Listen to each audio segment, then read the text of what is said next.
right, let's get started. So thank you everyone for being here tonight for our presentation on caring for your and your child's mental health. My name is Laura Goldman and I am the Director of Special Programs for Belmont-Redwood Shores School District. And we are very glad that all of you have joined us, and thank you for sending your questions in advance. We did incorporate them into the presentation. So today we also have Michelle Hurin, who is my assistant and tech support for the webinar, and also Sean Corso, who is the district coordinator of special programs.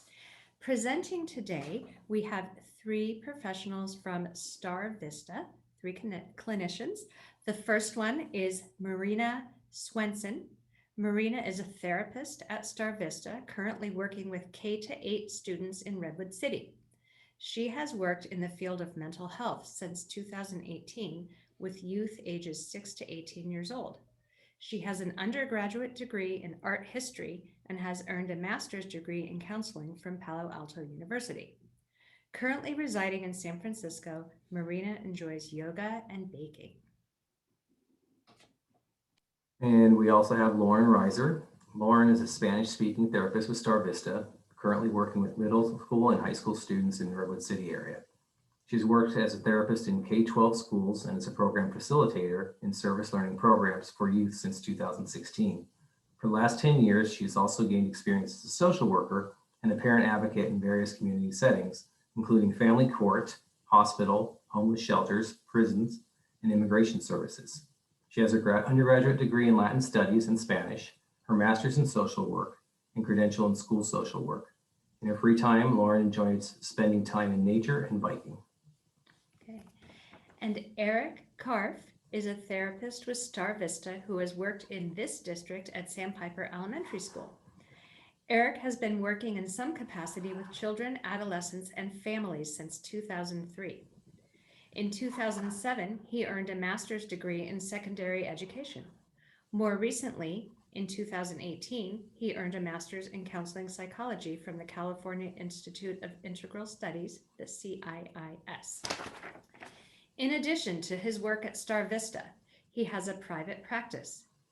Eric specializes in working with social anxiety, self-esteem, perfectionism, and LGBTQ+ community issues. Originally from New York, Eric's hobbies include meditation, mindfulness, hiking, baking, and almost anything having to do with music, including writing it, listening to it, dancing, and more. So welcome and thank you for being here. For the audience, we will have questions posted in the chat. So please post your questions. They will be answered at the end of the presentation, unless they are naturally answered within the presentation as the presenters are going through it. So we are also recording, just so you know. We will not be printing the chat or anything like that with your personal information, but we also will not be calling on people in the audience to ask questions out loud, because then that's your confidential information and we can't use the recording later. So again, thank you for being here and welcome to Star Vista.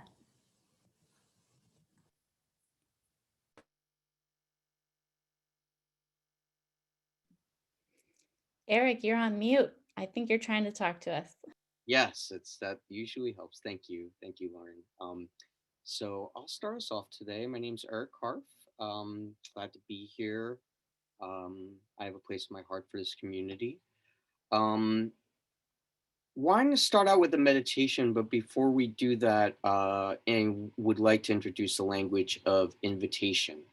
And what I mean by that is everything we do here is by invitation. So really wanting to honor your choice, your agency around whether or not you choose to do it. So in accordance to that, the meditation, which will be a short 5-minute meditation to kind of help us bring us all into the room, help us to arrive a bit. That is by invitation as well. So if you wish to not participate, that is okay too. And if you do say no and you don't wish, invitation to see what that's like. Yeah. So we'll start with the meditation, and I believe that the purpose of meditation is not really to reduce our anxiety. The purpose of meditation isn't to clear our minds. It is to help us access a deeper sense of calm that I believe, and many of us believe, is innate. It's our deepest nature, and help us to remind us of our own goodness with the hope that it radiates out to our communities. So, with that intention or whatever intention you may have, I invite you to sit back in your seat. Um, invite you to close your eyes if you wish to not close your eyes. I invite you to cast your gaze about 3 feet in front of you. I prefer my eyes shut. And just taking a moment to arrive, finding a posture for your body that feels comfortable, a posture for your body where you feel as if your breath can flow and you're sitting up straight, but not rigid. Find a sense of ease in your body. And notice where your body is making contact with the seat.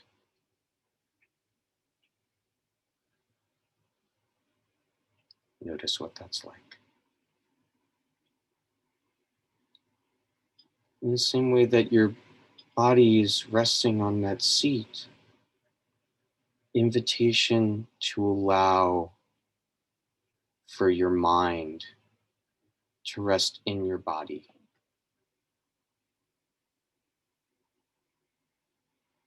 And with the wish to collect our thoughts, the first part of our practice will count breaths. So it's counting the in-breath 1 and the out-breath 2. In-breath 1, out-breath 1. In-breath 2, out-breath 2. In-breath 3, out-breath 3. And we can start over. In-breath 1, out-breath 1. In-breath 2, out-breath 2. In-breath 3, out-breath 3. And continue with this practice as we go.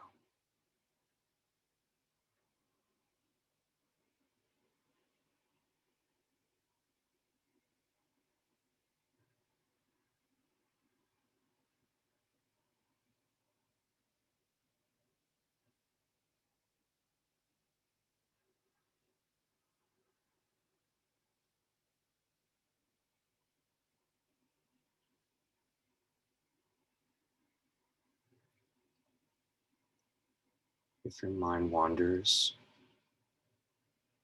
that's okay. Gently bring it back to the counting of the breath. And you can start just at 1 if you wish. It's not about staying present the whole time. What's important is our practice of coming back into mindfulness, into the present moment. It's quite easy. You only have to focus and be present with just this breath and this breath.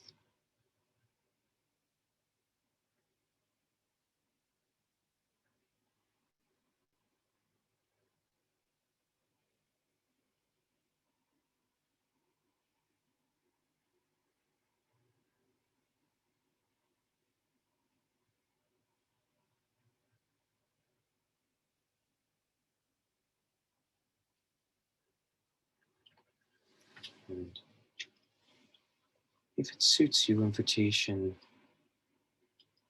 to let go and release counting of your breath. If you feel as if you've collected your mind,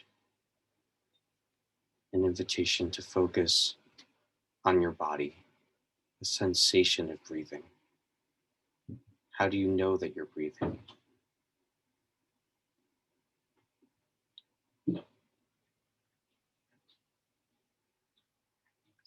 You may feel your shoulders rise as you inhale and drop from your ears as you exhale.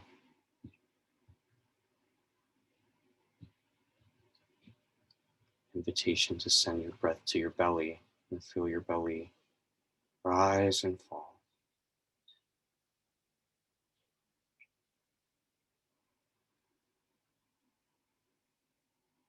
A sensation of breathing. The raw, pulsating vibration of the body. Invitation to let your mind rest. Nowhere to go, nowhere to be. Just right here.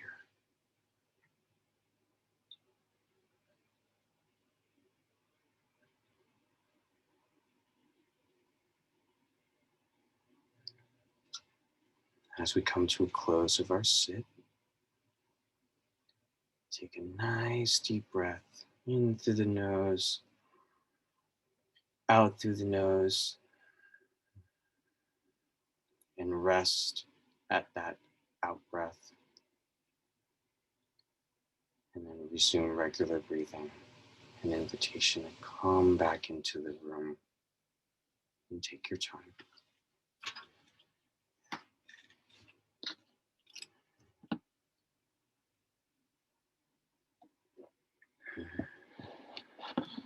Meditation is a practice of training the mind. It was once said that the untrained mind is the source of great suffering. And part of what we do as parents is we train our kids. We help them to lead the happiest lives they can. I think deep inside that may be at least part of what our intentions here are tonight.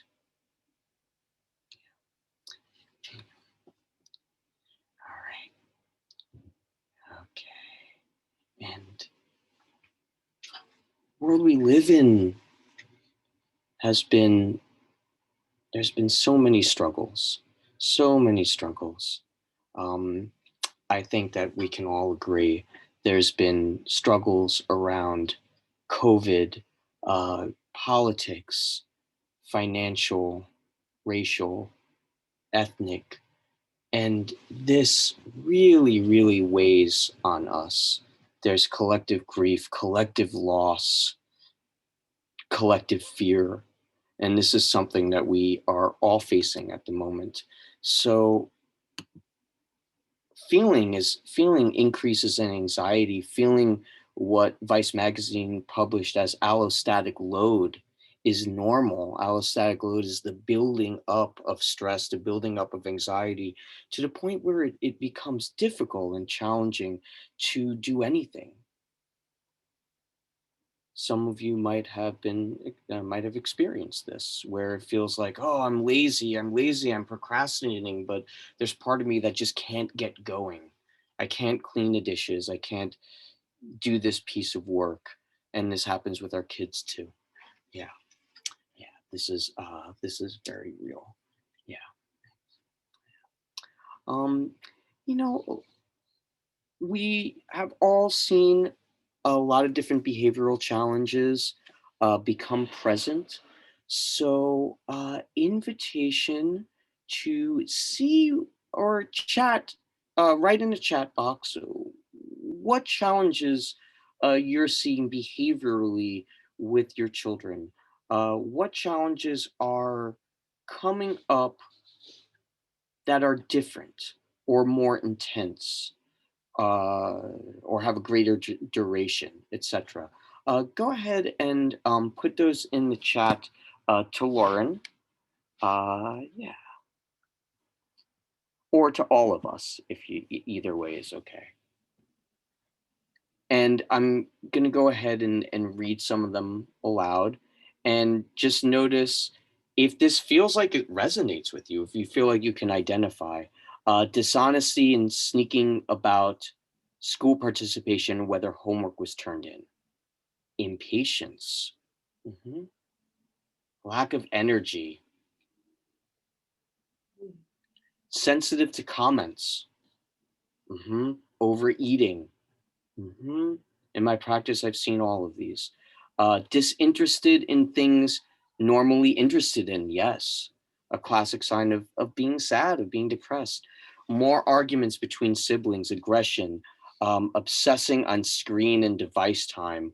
It's a really magnetic way to suck us in to avoid feelings. Yeah, so yeah, feeling a lack of motivation to do things that should be easy, but for some reason they're not right now. Yeah, thank you for sharing. Thank you for sharing. And my hope is that a lot of these are resonate with many of you and help to kind of normalize some of those feelings, because sometimes when we're feeling really crummy, we can feel like we're alone in it. Yeah. And I'll say quickly that we hope to address a lot of these throughout the presentation.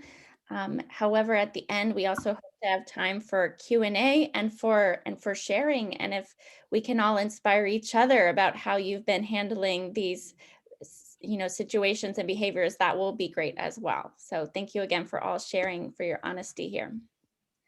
Go ahead, Marina. She's going to kick us off with some typical things that you've mentioned many, but go ahead, Marina. Yes, so what are some typical changes you can expect with your kids? So I'll go to first 5 to 7-year-olds. So they begin to grow more capable, curious, adventurous, and independent. They can go from being compliant to defiant quickly, comforted by routines. They do enjoy being with friends, but you'll also notice they enjoy spending time alone. They might play or read alone. They start to become critical of themselves. That can affect their self-esteem.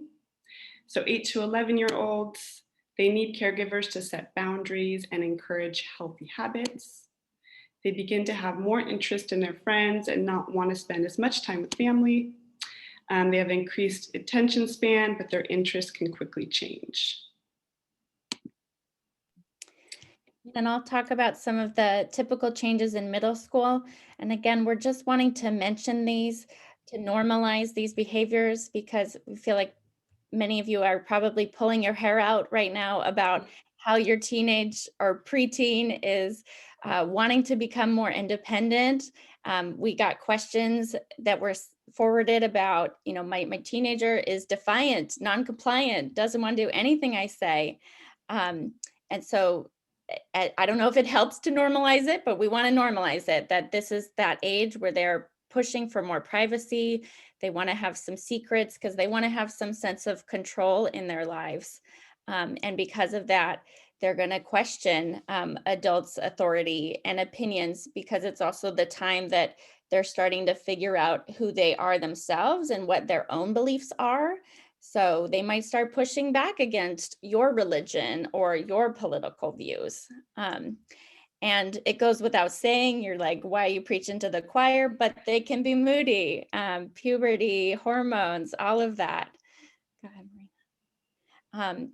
And again, preaching to the choir, I'm sure you know, but how sensitive middle schoolers can be about other people's opinions of them and their reactions, and just the effect that has on their self-esteem. And they're navigating peer pressure, and if they want to follow others to fit in because they want to avoid being bullied. And we did also get questions about, for example, social media and TikTok, about students who feel like their self-worth is really tied to how many friends or how many likes they get on their TikTok, to the point that it can feel like it destroys them, right?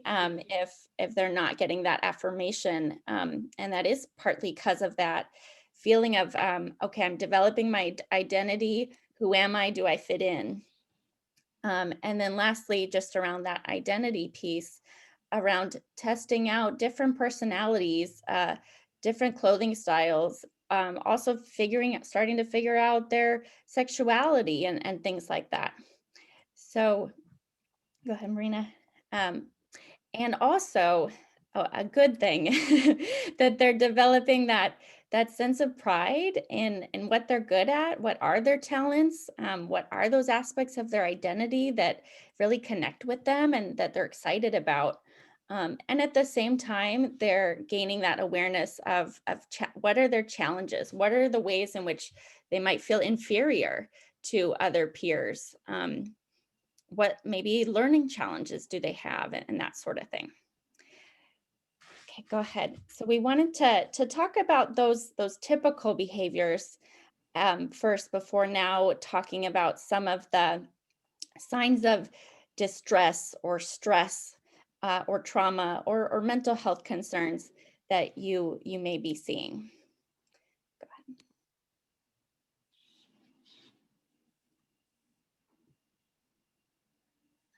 I think this one, is this you, Marina? Oh, I can Nope. talk about It's, sorry, we put our initials on the slides and it doesn't have an L. I could go ahead. So we put some statistics here, not to scare you, but simply to say thank you. We as therapists, thank you for coming to this presentation, because it shows that awareness that you have and that interest in caring for your children and observing their behaviors and when things feel off. So we wanted to normalize, mental health conditions, that 1 in 5 youth live with a mental health condition, and that research shows that about 50% of lifetime chronic mental health conditions actually do begin by the age of 14. And so just the importance of what you're doing now, which is being aware now and intervening now. And you're doing that so that doesn't fall into that last statistic, which is that there is usually an average delay in treatment of 8 to 10 years after the onset of symptoms. So thank you for being here to be paying attention now. So we just wanted to point out some symptoms of depression and anxiety. So some symptoms of depression that you might see in your child would be feeling sad or guilty, thoughts of self-harm, loss of interest, low self-worth. Anxiety, you might see like social anxiety, phobias, nightmares, excessive worry. And then where the two overlap, you might start to notice changes in their sleeping patterns or eating, energy, school performance, irritability. They might have difficulty concentrating, some physical symptoms. And we did want to also just, put out there that if you do get a diagnosis, or if your child gets a diagnosis of anything, it's not who you are, it's not who they are, it's the diagnosis. So it's really separate from the person. And we also wanted to mention that if you're starting to see these depressive symptoms in your child for more than 2 weeks, then it might be time to get support. Same thing with anxiety. If you're starting to see them more days than not, then it's a good idea to start to get some resources or reach out for support.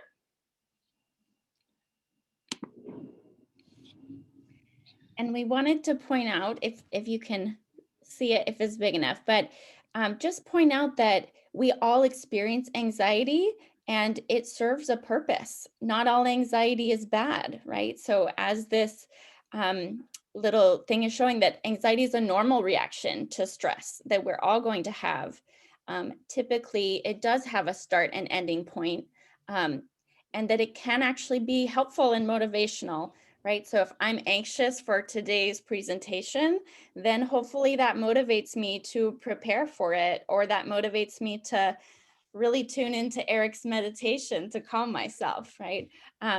So not all anxiety is bad, right? And this is just showing though the difference of when it reaches over into more of anxiety disorder, such as generalized anxiety disorder or social anxiety disorder, when it's feeling intense and disproportionate to the situation, when it's ongoing, as Marina said, typically when it's 6 months or more days than not, and when it's really interfering with your daily life. So as Marina talked about, if you can't sleep, or if you can't sleep, or you're not able to go about those daily tasks. And then also, as we have in this little cartoon, but if it's really impacting you physically, if you're feeling some of those panic symptoms like sweating or trembling, or your heart rate is going up, and if it just feels impossible to control or manage, those are some signs of a need to seek some additional support.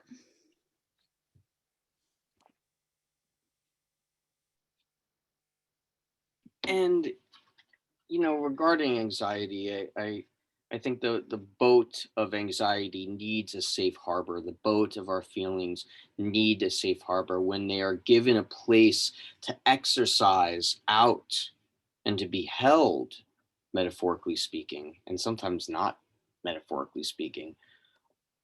Then they begin to alleviate, and then those feelings of anxiety, like, oh man, like I'm feeling so anxious. And then the opportunity to Lauren's point is, and to stop and say, anxiety, what are you trying to tell us?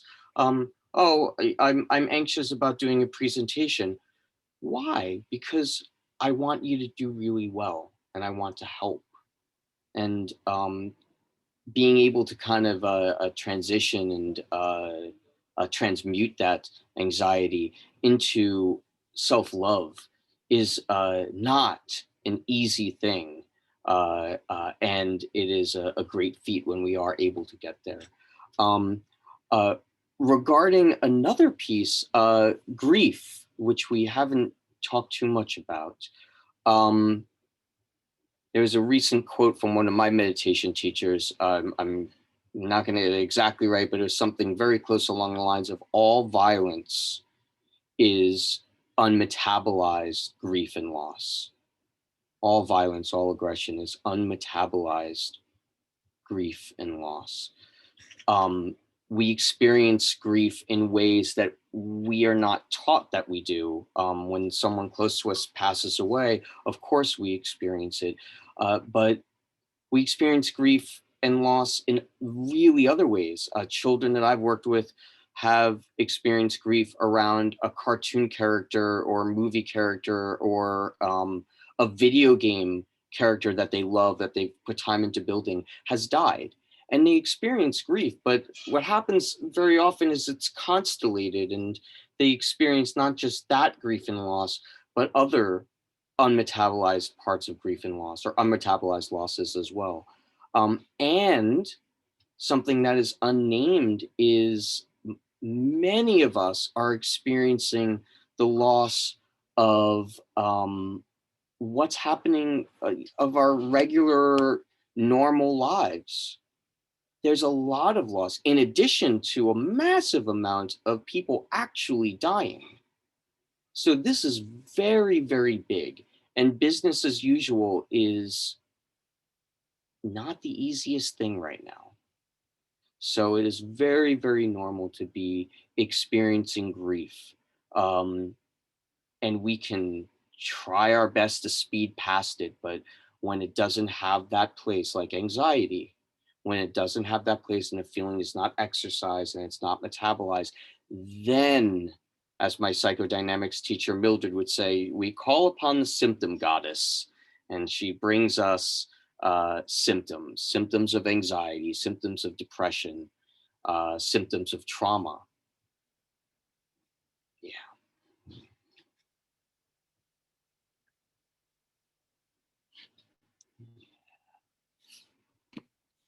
Okay, so Some other mental health concerns in youth that we haven't touched on yet. So you might notice tantrums or acting out. Of course, these things are normal, but if you notice an increase in severity or duration of them, returning to behaviors that the child may have outgrown, constantly threatening to run away, or destructive behavior, or if they're seeing or hearing things that others cannot. So those are all kind of times you want to be, on the lookout for things. And in our next part, we're going to transition into talking about ourselves and how we care for ourselves in order to care for our children. And so we just wanted to tie up this section about mental health concerns by sharing this phrase that I love, that it all belongs, all emotions belong. Every experience of ours serves some purpose, as Eric was mentioning. And I saw this quote recently, someone on Twitter that said, I told my friend that I'm emotionally hitting a wall. And she said, sometimes walls are there so we can lean on them and rest. And to me, that speaks to this idea that what is this emotion telling us, right? And what can maybe I can take that as a sign. If I'm experiencing sadness, maybe I can take that as a sign that it's time to go rest and it's time to retreat and get some time alone. So sadness doesn't need to be a bad thing, right? And then same with, as we talked about, anxiety. So now we'll transition. Thank you. And I'm sorry, one more thing about that image.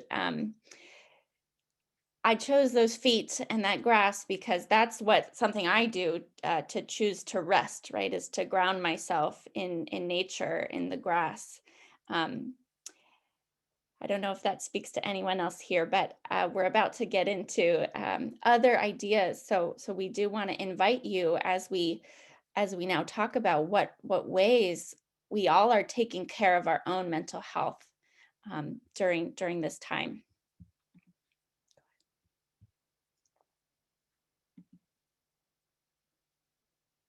You're on mute, Eric. Thank you. Yeah, thank you, Lauren. Really agree with all of what you were just said. Yeah, just speaking about our own mental health and framing it up as parents. So we're going to go a little bit out and come right on back again.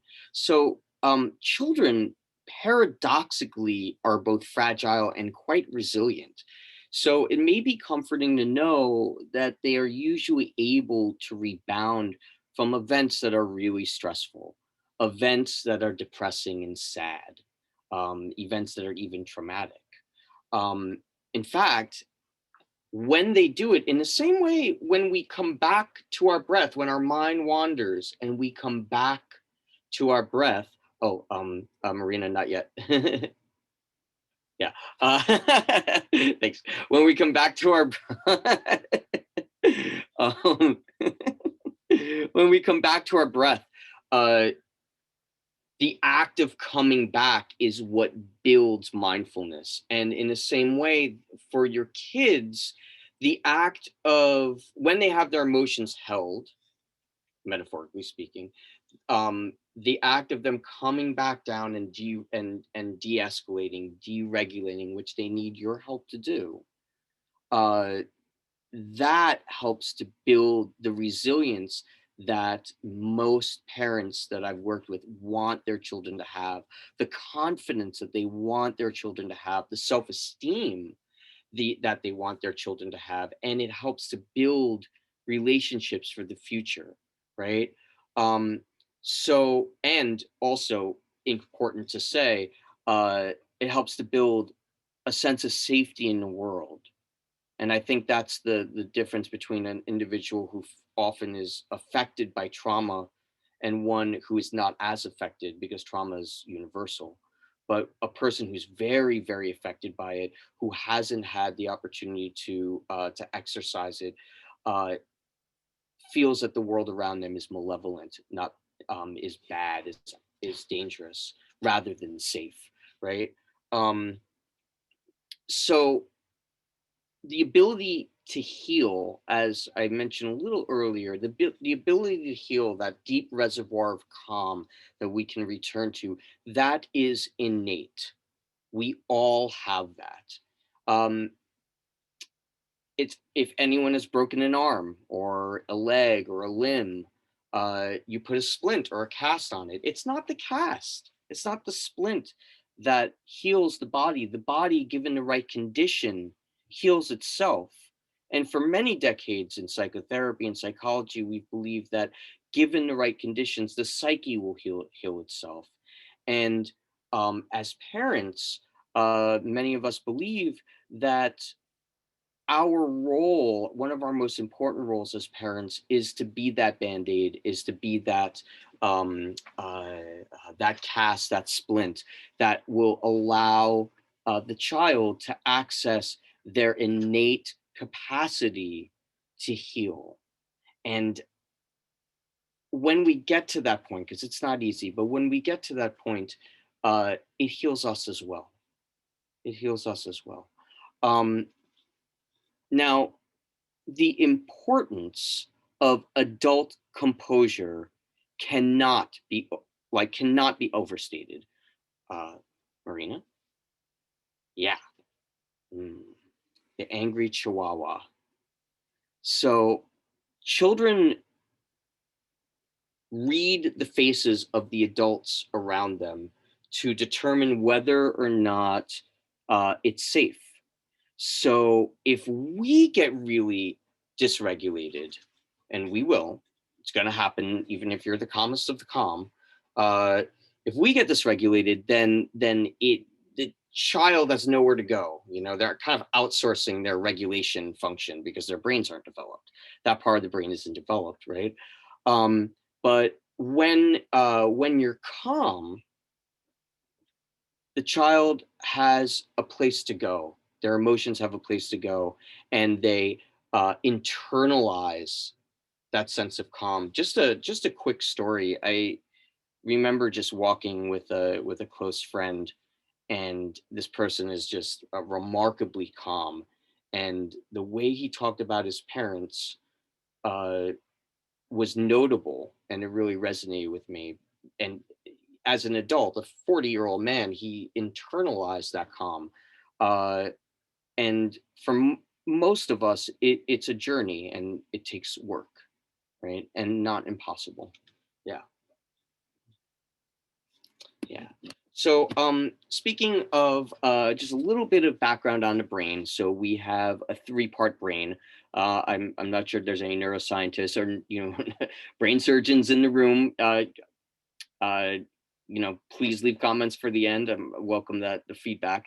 But we do have 3-part brain. So we have the newer part of the brain, which has a high, includes higher order thinking, and every part of the brain communicates in different ways. So the language of that part of the brain speaks in words. It's the rational part of the brain. The limbic system, the mammalian part of the brain, is the emotional center. And the language of that part of the brain speaks to us in feelings: mad, glad, sad, shame, guilt, anger, etc. Right? Inferiority or inadequacy, despair, joy, love. The old part of the brain, the brain stem, the reptilian brain, that's our survival instincts. That part of the brain, its language speaks in bodily sensations. So when we become aware of what our bodies are doing, then we have a greater capacity to access our own calm. So what I would like to do is invite you all for an experiential exercise.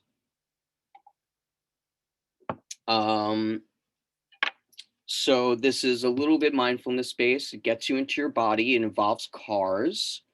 It's kind of like not, I assume it's not super triggering, but wanting to kind of share that just in case. This is invitation to participate with us on this. This exercise I'm taking from Trauma Proofing Your Kids, which is by Peter Levine and Maggie Klein. Peter Levine is the scientist and doctor, psychologist that founded the somatic experiencing trauma frame of psychotherapy, which is a very, very potent form of therapy for people living with trauma, and it's sensory based. So, so we'll begin. So let's get started. We'll invitation to just pause for a moment and deepen your awareness. Again, invitation to close your eyes if you wish, or kind of cast your gaze about 3 feet in front of you. Soften your eyes, soften your brow. Find some ease in where you sit. And take a moment to sense how you're feeling physically. Invitation to pay attention to your breathing. Are you comfortable right now? Are you uncomfortable? And where in your body do you register your comfort level? What do you notice? Are you aware of your heart beating? Are you conscious of your breathing? Perhaps you're more conscious of muscle tension or relaxation, or the temperature of the room as you can feel it on your skin. Perhaps you notice bodily sensations, numbness, tingly, chills, warmth. Let's take a minute or a moment to just get settled. And there's no wrong way. So this part is a visual meditation, in a sense, a visual exercise. So imagine it's a pleasant summer day and you're driving with your kids to the beach. You're playing your favorite song and the family is singing along. You're not in a rush because it's your day off and you love being near the water. The kids will be taking a swimming lesson and you will be able to do whatever you want, free of responsibilities, for an entire hour. Take a minute to notice how you're feeling right now. Note the sensations in the various parts of your body. Invitation to note the sensations in your belly. Invitation to note the sensations in your limbs, in your legs. Invitation to notice your hands and your arms, how you're feeling in this moment, your breath. And also notice any mental pictures that you might be having as you think about having free time at the beach. Taking a moment to access that. And moving on. Suddenly, from out of nowhere, a hot rod motorist cuts in front of you, nearly causing a collision. Furthermore, he is rude and shouts profanities at you right in front of your kids, as if you had done something to cause the mishap. What are you noticing in your body and mind right now in this moment? Invitation to take a second and compare these feelings to the ones you had in the first part of this exercise. Invitation to pay special attention to the changes, what feels different now. Where in your body does it feel different? Are you warm, hot, or chilled? Do you feel tension or constriction in your body? Notice changes in your heartbeat and your breath. And notice if there's anything you feel like doing or saying, or do you feel stunned or numb? You know, there's no right or wrong answer. Each person has their own individual experience. You might have felt scared and felt your shoulders and arms and hands tightening to turn the steering wheel quickly to swerve, or you might have blanked out and just gone numb when you imagine the other driver cursing. What does it feel like? You may have noticed muscles in other parts of your body tightening, going into a fight mode. So when you check your body's reactions and sensations in the present moment, you are experiencing basic instincts of survival. Basic instincts of survival. Now, let's take a few moments to let any activation or charged up feelings settle down. You might envision an enclosed glass container with a winter scene inside that you shake up to make white flakes that look like it's snowing. Remember that it takes a little time before all the flakes accumulate on the ground so that the snowing stops. In order for you to settle, it certainly doesn't help to get all shook up again. Instead, it takes a little quiet time of stillness and calm, just like with the snow scene, for the settling to occur. You may want to just take a moment and take inventory of the room, just looking around the room, looking above you, letting your eyes move and your head follow it, and seeing if there is anything in the room that brings you comfort, ease, joy, and invitation to just settle on that for a moment or two.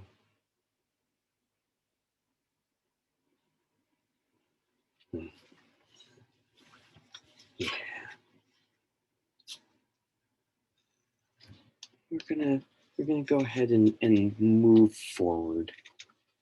Yeah.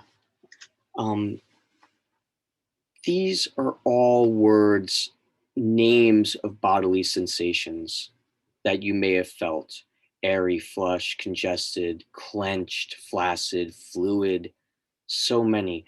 And invitation to put anything that you may have felt in the chat.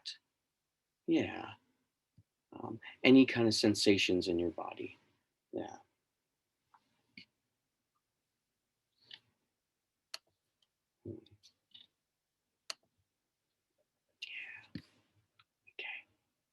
Okay. Okay, so here we have, I'll go through some different types of self-care. So obviously it's a really important time right now to be taking care of ourselves. There's so much going on. As we mentioned before, COVID and online learning and just, yeah, so much stress. So let's go through some of them. So we have different types of self-care. We have physical, emotional, social, spiritual, personal, space, and finance. So I'll just, another invitation, if anyone feels like it, they can put, what are you doing to take care of yourself right now in the chat? And again, it's only if you want to. But I know we did have a question from a parent about how do I, take time for myself when I have to monitor my kids during distance learning. And I think so many of you can relate to that because that's what so many are going through, right? So something that sounds so simple, but just to take a few minutes for yourself throughout the day, just take a mini break, like Eric led us through the breathing exercise before, just to sit with yourself without distractions of screens and chores, and just really take a few deep breaths, and come back to yourself. And also just to give yourself permission to do that and not feel guilty about recharging yourself. And, you know, that's not only going to help you, but it will help your family, your kids as well. So let me see the chat. Yoga, music. Yoga, music, love it. Any other ideas about how you've been able to pull away from monitoring your kids during distance learning to go get a moment of time for yourself? I do want to say too, towards the end of the presentation, I'll point it out, but there's a great resource. It's a self-care inventory. So you guys can check that out at the end too. It kind of gives you like checklists, what you're doing for self-care and what you can do in the future. So. Nice. And we've got bike rides in the bay also. So thank you for sharing. We'll put up this quote here by Kristen Neff, who is wonderful, talking about self-compassion. And she writes, self-criticism asks, are you good enough? Self-compassion asks, what's good for you? And we know that that can be a difficult thing to make time for, but we want to just hone in on it again about, I have a little person here too that's like, one day she woke up and realized I am enough, right? And that's my little reminder about what's good for me. Reminding myself I'm enough is one little thing. So having those moments. And we'll do one more suggestion here, just about checking in. This is something that you could do yourselves or do as a family to practice perspective and gratitude. There can be many forms of having a gratitude practice. And those could be a personal one where you journal, or where you say, I have 5 fingers. What are 5 things I'm grateful for today? Or that you do as a family. I've had families do that where at the end of a week on Fridays, everyone writes on a little slip of paper and puts it in a jar together about something that they're grateful for, and being as specific as possible, right? Not just my family, but like, my family made me laugh today with that silly dance that Julia did, you know, that sort of thing. Or writing something that you learned, something you learned this week, or that went well, and what was your role in making it happen. So taking that moment of gratitude, and also that can help us take perspective as well, that in COVID times, a lot of things feel different and like our normal is gone, but there's also a lot of things that are still the same and that we can be grateful for. All right, so thank you for this self-care section. And now we're going to talk about, we're going to transition. Go ahead, Eric. You're on mute. I like to do that. Thank you for the reminder. What would I do without you? Okay, so in terms of working with your kiddos when things get really rough, I have suggest 2 strategies. This is how I think of them, in 2 buckets. So first is prevention, and second is what do you do when you're in the thick of it, right? So first, regarding prevention, what you want to do is really build a reservoir of calm. And how do we do that? We're going to get into that. But how do you build that reservoir of calm within your kiddos? And what are some of the things that we could do? How do you be the Band-Aid, be the splint or the cast to help them access that innate healing? And when you're in the thick of it, what you want to do is stay anchored in the storm. Stay anchored in the storm. Yeah, that's a huge part. Then I think peer groups are really important to have other parents with, obviously with children around the age of your kids potentially, who are non-judgmental if you can access that. And those are some folks where you get an opportunity to vent, or in your own psychotherapy, you can have an opportunity to vent. Very, very important. Yeah. Um, uh, so the idea of rupture and repair I want to introduce. I don't like thinking of the world so much in right and wrong. I like thinking of it in intent versus impact. You might intend to help your kiddo, but it might have a really not so great impact, even though your intention is really positive, right? So when we have ruptures in our relationships, we have the opportunity to repair. So as I stated, ruptures are going to happen. It is inevitable, right? Um, and when we do repair them, the opportunity for healing is enormous in that place. It's enormous. And then essentially what you're doing there is you're modeling accountability and you're modeling a healthy relationship. You know, do as I say, not as I do. Is the age old saying that doesn't work. Doesn't work, right? So, you know, by being accountable, like mommy was wrong, daddy was wrong about that, you know, and it hurt your really see it hurt your feelings, you know, I apologize.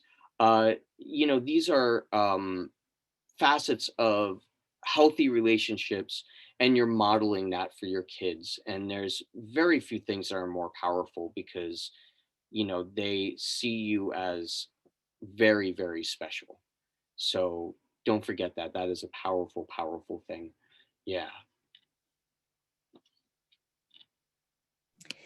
So in the spirit of building that reservoir of calm for when things get into the thick of it, we just wanted to go through some ideas about maintaining a healthy environment and routines during COVID-19. We had questions come in about eating, and we can all agree that the food we ingest can impact our energy and our mental health. It's a little outside of our scope though, so we would definitely recommend talking with a dietitian or a pediatrician or nutritionist about what, you know, for your digestive health and your gut in particular, what advice they would give. In terms of sleeping, we're gonna include in the material sent out some ideas for bedtime routines and that importance of consistency and the importance of setting time 60 to 90 minutes before bed where we're turning off screens and engaging in quiet play. And then tips for trying calming things like lavender scents or white noise machines or soft music to help get us ready for sleep. And of course, taking away screen time, right? And then about exercise, we also got questions about, you know, especially if my kid doesn't have anyone to play with, how can we encourage them to get outside and to exercise? And the three of us were chatting about that. And I was at the park today looking at a guy playing basketball by himself and another guy who was on the handball wall by himself, just throwing a baseball, and thinking about what are those solo activities that we can try in a socially distant way, or also just taking into account the abundant nature that we have and showing our children that wonderment of nature. So even if they don't have a friend to play with, if you can do that as a family. And then in regards to social media, we'll include an article about ways that we can limit tech use in our kids, trying to have balance, and trying to be a good role model, right? What are we as parents doing with our tech? And also making that technology a family affair. So being involved, you know, tell me about that anime show that you're watching, or show me those TikTok videos that you like, and showing that curiosity, while then also trying to set a balance of spying versus monitoring and that sort of thing. And then the importance of promoting time for breaks, for rest, for fun and free play, a non-scheduled time, right? And also for alone time. Everyone needs that to recharge. So of course we might be worried if our teen wants to be locked in their room all the time, but also knowing that they need that as well. And lastly, giving time for kids' choice. So we got some questions about defiance and wanting, this idea of kids wanting control and independence. And we all feel a little bit of lack of control during COVID. So one idea is just around offering choices.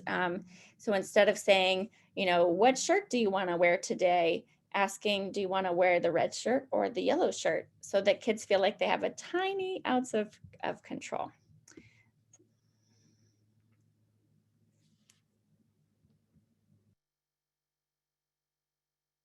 I notice in my practice, kids are feeling really lonely. They're feeling disconnected, numb. It's not just numb. I've noticed with so many people just this kind of presentation that's just very deadened. It's like, yeah, we're gonna do this, just kind of dragging, right? So special time is one of the 5 techniques. We're going to go over 2 of them today, presented by Hand in Hand Parenting. Hand in Hand Parenting. They are a parent training organization tied with psychotherapy. They have a podcast. They don't run it anymore, but all the episodes are still up, a blog, articles.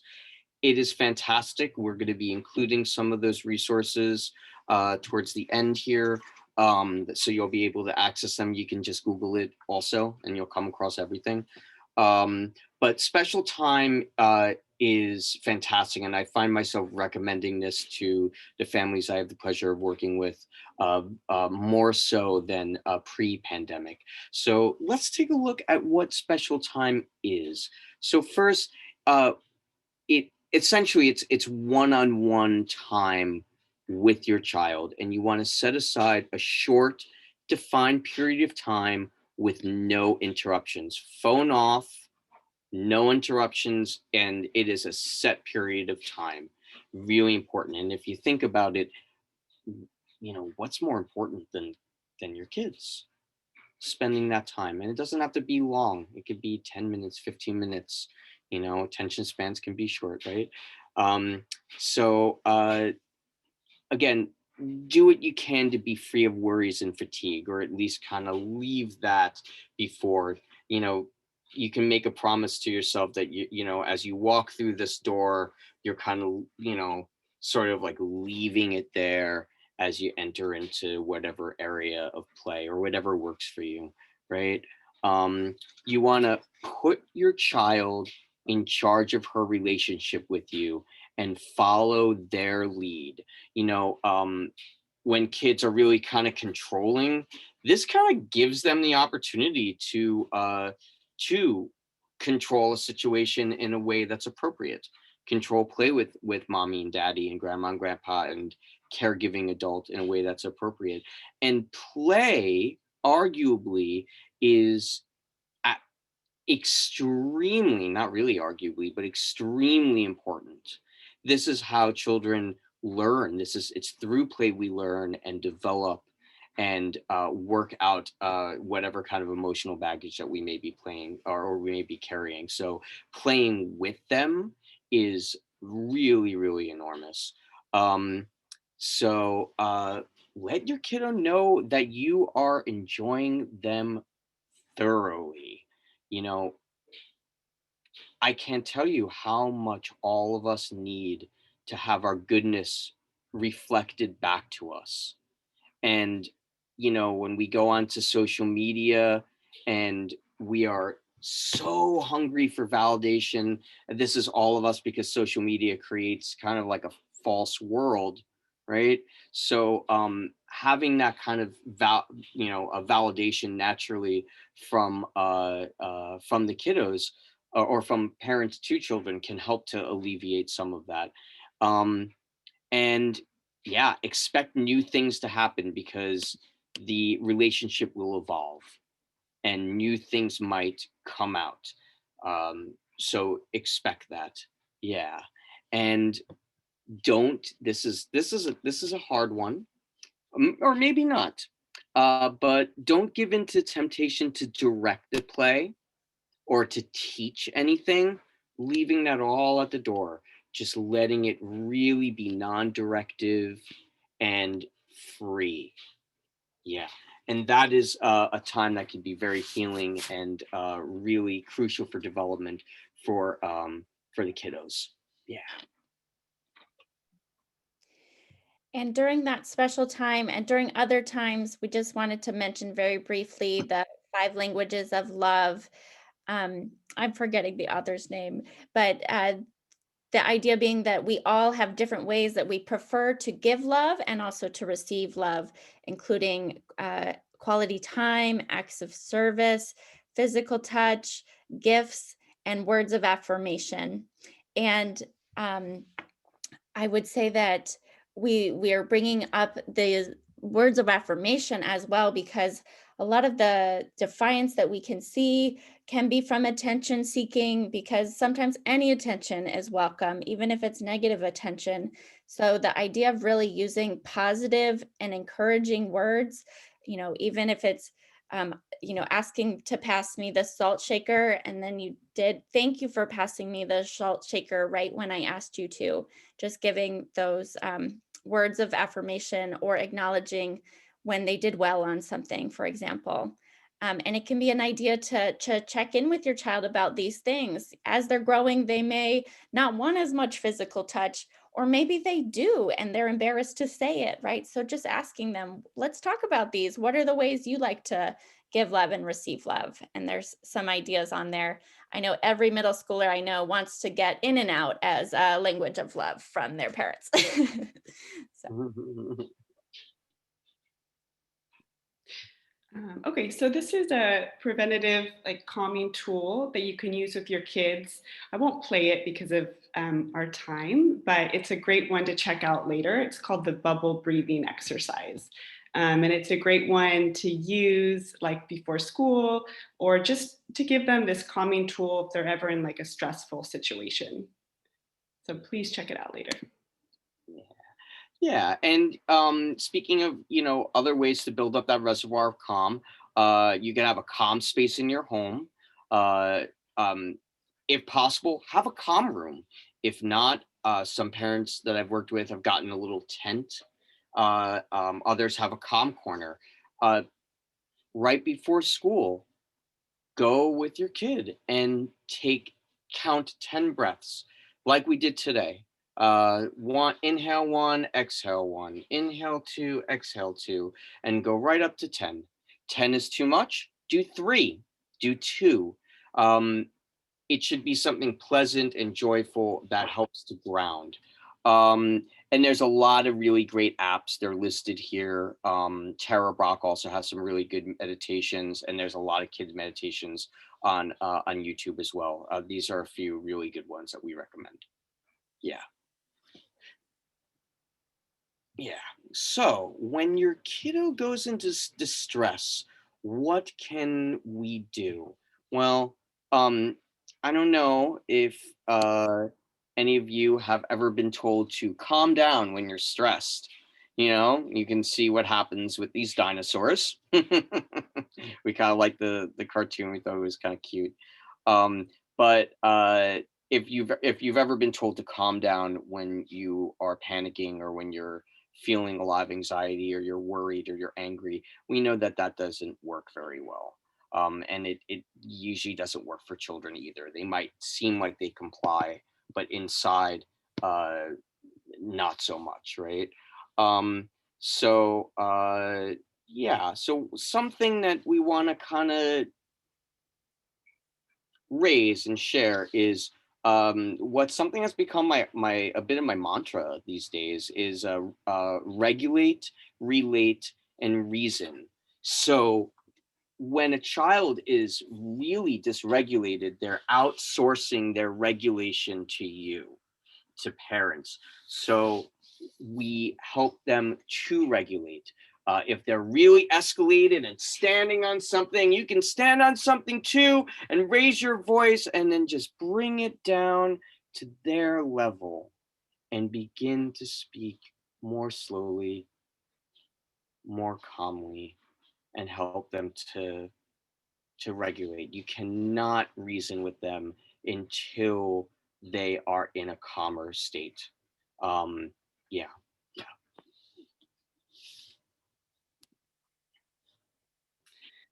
So this one, this is like an emotion wheel, and Name It to Tame It is really about naming, our emotions to be able to, um, let them be released. Um, and let's see. Yeah, so it's a good idea when your kids, for example, if they have like a tantrum, you can have a wheel like this or like an emoji wheel, and you can, come with them and say, how was that? How was that for you? What were you feeling? And they can point, one of these words out or one of the faces out. And what that does is it helps them to really just release that emotion in a healthy way. And Eric, I don't know if you have more on this one, but no. Yeah. You could say you're really angry right now, or mommy or daddy are guessing you're really angry right now. So this way you're kind of leaving a little bit of room, just in case you're wrong, right? But parents and caregivers tend to know their kids, so you do what works. You do what you and see what works. Try new things. Yeah.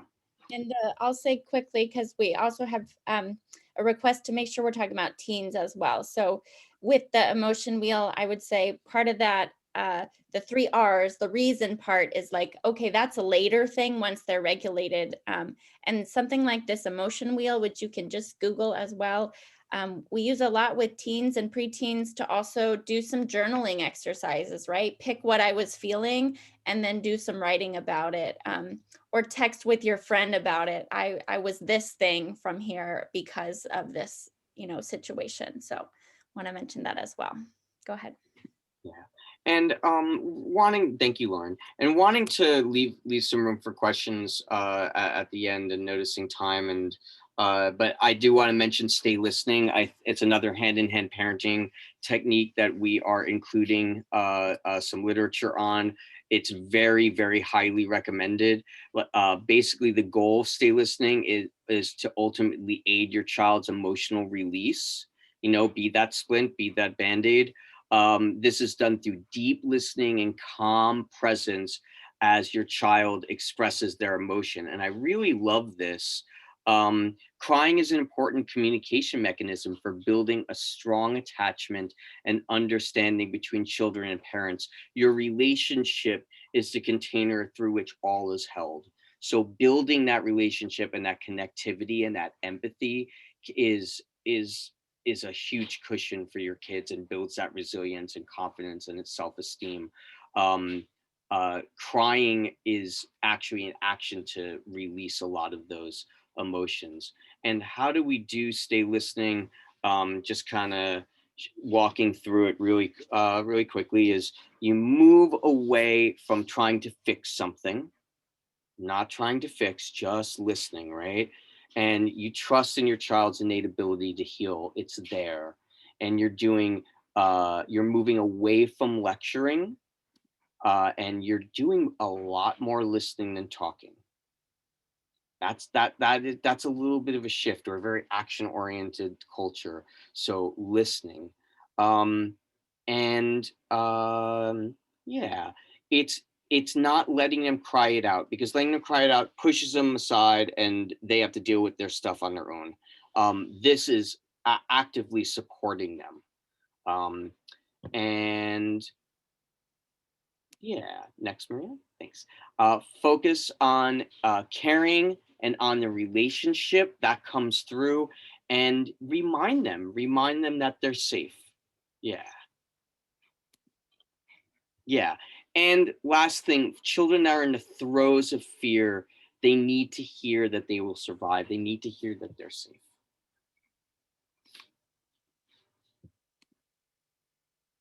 And before we get into our last section, which is going to be about accessing mental health, we want to just mention a few common challenges we come across a lot.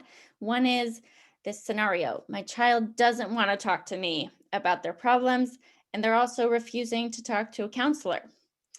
And another one is, my child is hearing from their friend or favorite YouTuber who is blank, right? My child's friend is cutting and they heard about it, or my child's friend is drinking alcohol and they heard about it. So we wanted to mention a few general tips just about using that reservoir of calm within ourselves to practice empathy and non-judgment and a sense of curiosity about this, about what they're hearing, and giving space for them, right? If they don't want to come talk to you now or ever, that's okay, but I'm here for you when you're ready. And if you don't want to talk to me, I'll help us find someone who you would feel comfortable talking to. And then if there's topics they're bringing up, like, cutting or whatever, and you don't know much about it, it's okay to say, I don't know, and let's go look into this together or find someone who does have some more information. And we've got a couple of resources there about how to talk to your child about mental illness, and an important one, how to talk to kids when you don't have all the answers. And we have this little planting a seed image here, because that's what it is, right? You're planting that seed, and maybe in 5 years' time, they will be ready to talk or something. So feel grateful that you're doing that part now. Okay, and then we'll move us along to our last section about accessing mental health services. Marina, I think let's do that quickly, that one. Go ahead. Yeah, so just what's therapy about? It's really about resolving problematic feelings, behaviors, or beliefs. And it's the goal is to better understand yourself and make changes. And just normalizing that you're going to feel a range of different emotions, maybe vulnerability, overwhelm, relief. And there also is stigma and shame attached to therapy and mental health. I think it's changing, but that is still there. So just wanted to put that there. And then some other common areas that we didn't touch on, things like eating disorders, communication skills, substance use, parental divorce. These are just some of them, but they're kind of the main ones, the common ones that you'll see.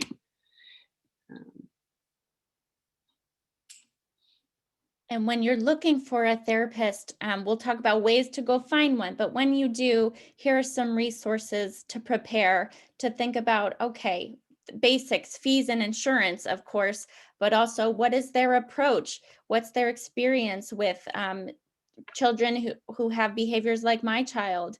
And also just how do I feel with this person? So here are some places you can go to prepare questions in advance that you would want to ask and be thinking of.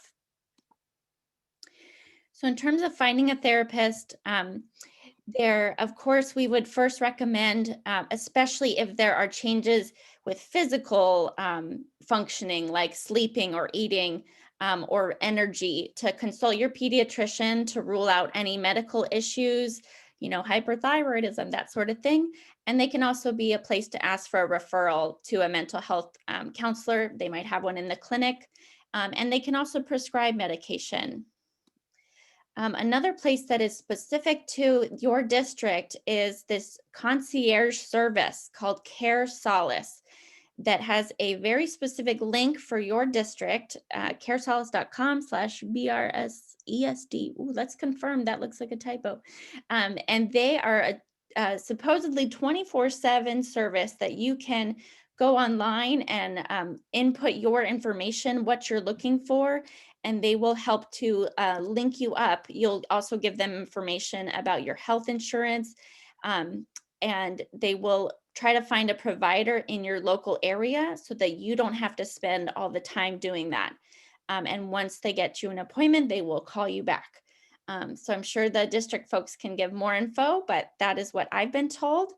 And the last good website to go to where you can find local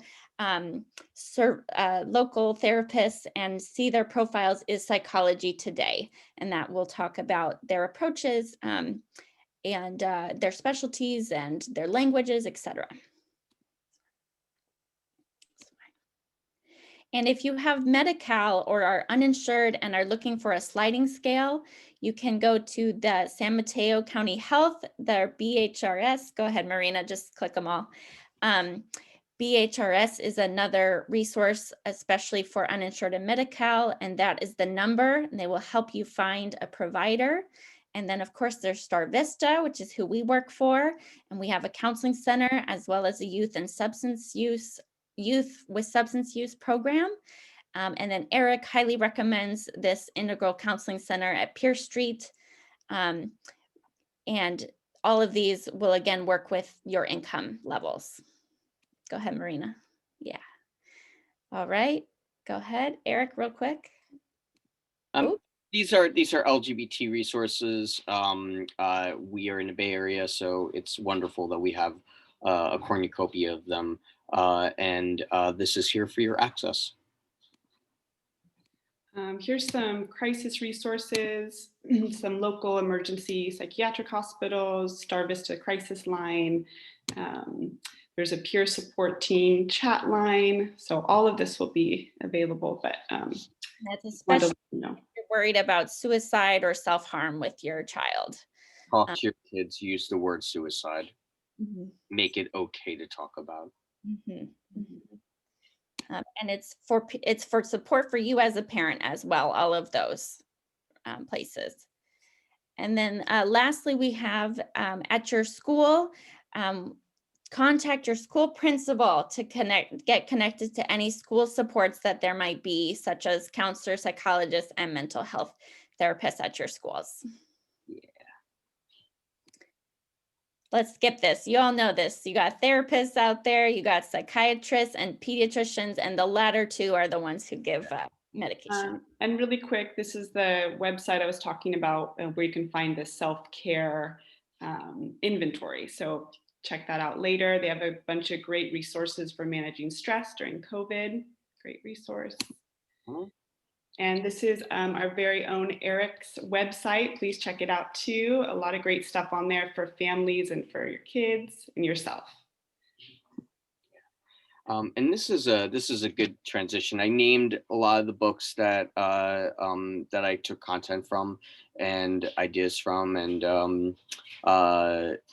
coming up, I saw a few questions about technology and can't get the kids off of technology. There's a great talk coming up by two people up at the Spirit Rock Meditation Center, this is a secular talk, and it's on the 31st, so it's coming up. And one of the speakers, I believe, was the CEO of the Child Mind Institute, and he did mindfulness training and worked around technology for many years with many children. So this could be something that you're interested in. Yeah. So taking questions. Yeah. So if you do have questions, please, the chat is open. Feel free to address it to all the panelists, and we'll move from there.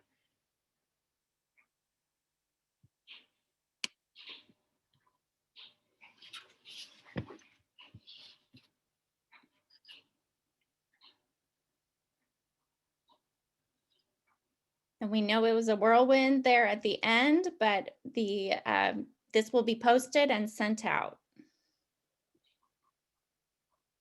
All right, well, thank you very much for your presentation. I don't see any other questions in the chat. We will have that. We do have the link, the Care Solace link that you mentioned at brssd.org. We will have that on the website and up and running next week, but it is already operational. We're just completing some of the training with our administrators and the school psychologists. So with that, I just want to thank again Lauren and Eric and Marina for their presentation and for spending your evening with our wonderful group of parents who are committed and really hanging in there with a super difficult situation, and we appreciate that. And thank you, Sean, and also Michelle, for your support with the webinar.